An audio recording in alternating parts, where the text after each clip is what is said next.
Bueno, bons días a todos e todas. Eu son Pedro, nací en Casallo bueno, eu traigo un poquinho a presentación do proxecto que temos ali, Eco dos Teixos, un espacio que para nós tiña un valor moi grande. Aí polo ano 2016 apareceron as persoas casi extraterrestres chamados Spundi e Labrego, e nós xusto acabamos de poñer en marcha unha casiña de unha vivenda de uso turístico na aldea, era a primeira que había, e xusto cuadrou que aí viñan buscando a cidade da selva, buscando restos patrimoniais arqueolóxicos antigos e algúns máis recentes tamén, no? E toda esa historia que eu vía, recorría nas montañas, falaba cos avós, ca xente maior da aldea, esa historia que estaba aí, de repente empezou a cobrar un valor importante ao ver que outra xente tamén viña e o poñía en valor, é dicir, o feito de que viñera esta xente ali, Spundi e Labrego, fixo que nos dera un orgullo propio tamén, non? E aí empezou un poquinho nosa idea, é dicir, fomos a vivir para aí, eu estaba fora, a miña parella veu tamén, e reconstruímos esta casa, podemos ir entrando. Vale, non me vou alongar moito na historia, pero, bueno, a antigua escola da aldea, abandonada durante 30 anos, onde os nosos avós foron a clase, onde foi cuartel da Guardia Civil, cando foron a buscar a guerrilla tamén ali na zona. Vale, vamos pasando. A cantina, todo isto, todos os recordos que había neste espazo habían quedado abandonados coa casa, non? Entón nos quixemos recuperalo, transformalo nun lugar, non só un aloxamento, sino un lugar onde a xente podera vir e facer actividades, facer rutas na montaña, coñecer ese patrimonio e facer actividades educativas tamén. Entón, bueno, vamos a ir vendo un pouquiño, non temos moito tempo, pero vemos este pequeno vídeo que é un pouquiño proceso de reconstrucción. 2 anos estivemos, a miña parella e eu, xunto con axuda, incluso Teje e xente de Spundi e Labrego e outros amigos tamén nos axudaron.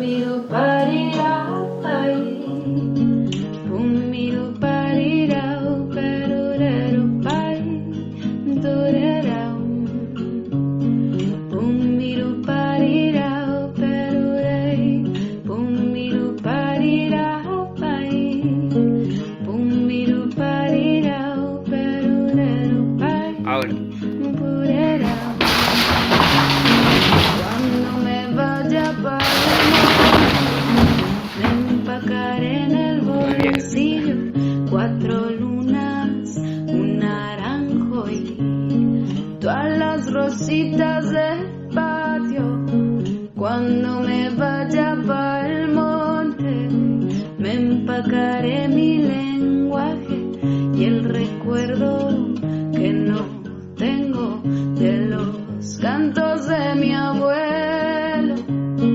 Pum miru parirao peruray, pum miru parirao pai, pum miru parirao perurero pai, purerao pan. Y es que me voy a tirar río, me voy a sembrar lo mío, me voy a tirar río, me voy a sembrar lo mío, a comer bonito. Vale, despois desta reconstrucción empezamos a traballar. Bueno, podemos pasarnos xa a actividades e proxectos a seguinte parte. Vale, os espazos que traballamos principalmente na zona de Casallo, en torno de Trevinca, pois o Teixal de Casallo é unha das rutas principais que facemos, un bosque milenario, donde intentamos traballar tamén a divulgación ambiental, a conservación dese espacio único, e despois outros lugares patrimoniais que bueno, se foron descubrindo. Por exemplo, no ano 2019, en marzo, apareceu o maior conxunto de pintura rupestre de Galicia, en Pala de Cabras. Aí, buscando un refuxio de Manuel Girón, dun dos guerrilleiros, atoparon os Sputniks os símbolos antigos, no? E aí é un dos lugares, xa non só polos propios símbolos, a historia e o que nos dice ese lugar, sino polo entorno, o paisaxe que temos en ese espazo. a mina de Valborraz, que explotaron os nazis durante a Segunda Guerra Mundial. Non sei se me estou movendo moito. Non sei. Que nos diga Cris que estamos facendo mal, Cris. Bueno, vamos pasando un pouquiño. Vale. Despois nós, bueno, eu son tamén monitor e director de actividades do tempo libre. Intentamos traballar as actividades educativas tanto con escolas que veñen de excursión como ahora facemos campamentos, nos diseñamos, é dicir, un poquinho toda a idea do que nos levábamos traballando en moitos lugares de Galicia, en campamentos e demais, ahora levámoslo ao noso espazo, a Casallo, as montañas, e facemos actividades con crianzas ali, buscamos ese contacto coa natureza, o teatro, a través de diferentes recursos intentamos tamén traballar todos esos aspectos, a que prendan tamén un poquinho a montar refuxios, tendas de campaña, incluso o lume é un tema que hemos traballado tamén, o feito de saber facer un lume, controlalo e bueno, ter ese cuidado e esa seguridade co lume tamén. Podemos pasar.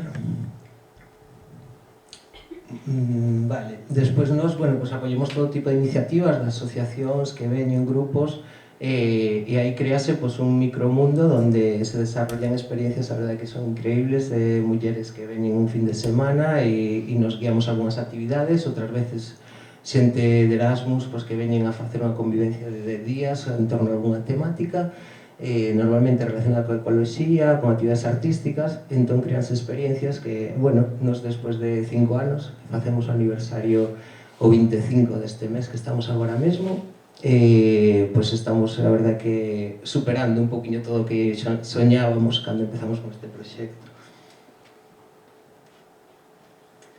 Despois, bueno, comentar un poquinho que o noso proxecto intenta crear un impacto en donde vivimos, é dicir, en Casallo temos, vamos a decir tamén a mesma palabra reiterando, un impacto, pero claro, sabemos o que hai aí, non? É dicir, o maior lugar de extracción de pizarra do mundo témolo no noso entorno.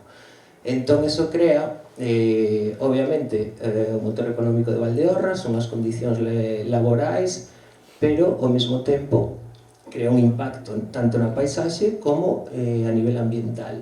E, bueno, obviamente, desde a humildade do noso proxecto intentamos tamén ver outras fórmulas posibles de habitar o territorio que non sexa exclusivamente extractivista.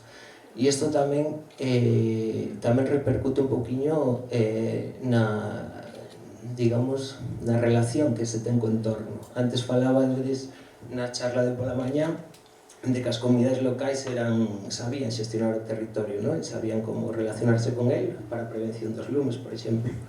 Nos, en este caso, sí que vemos que este modelo industrial mineiro que temos agora mesmo racha totalmente con esa ligazón, é dicir, con esa relación que ten a xente co territorio, cambia totalmente. Agora mesmo vese a montaña como un lugar onde extraer mineral, o sea, extraer mineral cando era wolframio, agora a pizarra, pero esa relación non fai que a xente cuide o seu entorno, non ten unha relación coa natureza, como antigamente os gandeiros cos pastos, cos cultivos, agora mesmo é extraer directamente, destruir a montaña.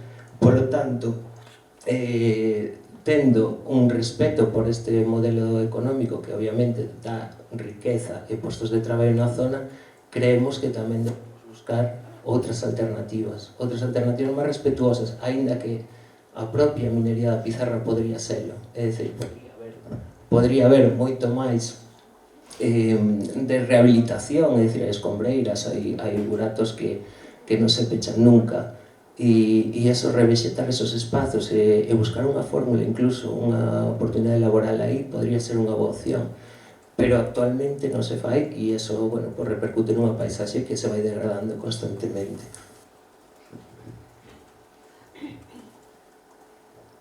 E xa para rematar, vale, nos aquí falamos da nosa oficina queimada, bueno, viña un poquinho a raíz de que sí que é certo que a Xunta deu certas axudas para as persoas que tiveron afeccións dos lumes directamente nos seus locais, negocios, gandeiros, pero a xente que vivimos un poquinho da interpretación ambiental, da natureza, dese recurso da paisaxe, cando nos queda destruído e perdemos pois, os nosos clientes, non temos ningún tipo de axuda. É dicir, a nos non nos chegou ningún tipo de axuda que fora vinculada a estes danos que se nos produciron, non? O sea, a nosa oficina realmente é estar aí, estar no monte, e iso é o cardeo.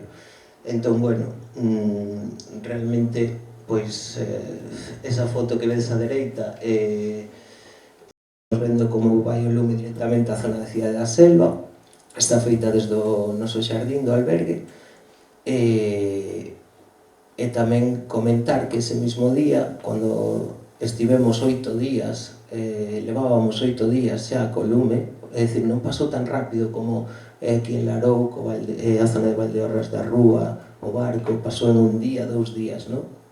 Nos tivemos 10 días de lume continuo ali, é dicir, co desgaste físico e emocional desde a mañá a noite no monte que estivemos, pois foi moi duro. E ademais, o que quería decir tamén, que non me gusta, o sea, ojalá non tivera que decilo, pero ao 8º día loitando contra o lume, a unha persoa da administración local ocurriuselle decir na televisión pública que prácticamente non había nada, que non se queimaba nada e que non había lume. O sea, eso para mí foi moi grave, para a comunidade local que vivimos ali e que estábamos sufrindo, todos os veciños e veciñas que non dormían pola noite mirando pola ventana, que escoitar eso foi, non sei como denominalo, pero cuanto menos denunciable.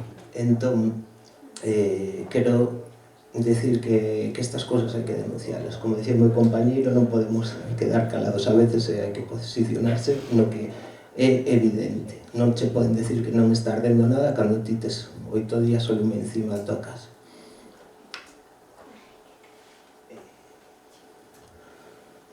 Bueno, nos estivemos tamén con persoas que axudaron a apagar os lumes, persoas voluntarias, xente que veu de todas as partes de Galicia, e que gracias a esas persoas, pois, e os veciños e veciñas de Casallo, os medios de extinción, os poucos que mandaban, xente que se deixou a pel, pois conseguiuse diminuir un pouco o daño, no? Tanto no Teixadal que vedes aí, que estivemos apagando todos os focos dentro do bosque que estaban ardendo, como que non se chegar ás casas, todo eso conseguiuse da man de veciños, veciñas e medios de extinción escasos. E despois de decir que esas relacións que falabades antes, a verdade é que é certo que se produce unha colaboración, unha solidaridade entre os veciños e as veciñas, que a veces non existe, de repente parece que xa non somos veciños, que non sabemos relacionarnos en comunidade, e cando pasa unha catástrofe así cambia totalmente a visión e somos capaces realmente de colaborar, de ser veciños, veciñas e de traballar en comunidade, e iso é unha das grandes aprendizaxes que nos levamos. Bueno, moitas gracias. Pois moitas gracias.